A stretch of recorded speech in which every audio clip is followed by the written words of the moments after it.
তো বন্ধুরা দারুণ বড় আজকে একটা অ্যাজিলিয়া দেখাবো কারিবুলা নার্সারিতে। বিশাল বড় সাইজের, তো গাছ দেখুন এখানে অপূর্ব গাছ, খুব সুন্দর আর বড় সাইজের বিশাল বড় গাছ আছে। আর প্রচুর ফুল ফোটা দেখুন এখানে, গোলাপের মতো ফুল আছে এখানে, অনেক ফুল ফুটে আছে।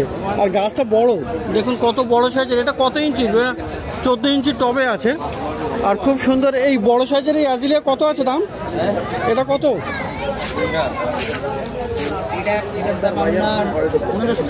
পনেরোশো টাকা। তো 1500। এত ভারী যে ওটা তুলতেও পারবে না। তুলে দেখাও তাহলে একবার। তো দেখুন এটা বন্ধুরা কত বড় সাইজের, এটা কি দারুণ, এটা অপূর্ব গাছ। আর 1500 টাকা অ্যাজিলিয়া, বিশাল বড় সাইজের গাছ কারিবুলের কাছে পাওয়া যাচ্ছে 1500। তো সত্যি তাই, এটা এত বড় গাছের কিন্তু একটু 1500 বেশ কিন্তু রিজনেবল রেট, সঠিক দাম আছে। হ্যাঁ।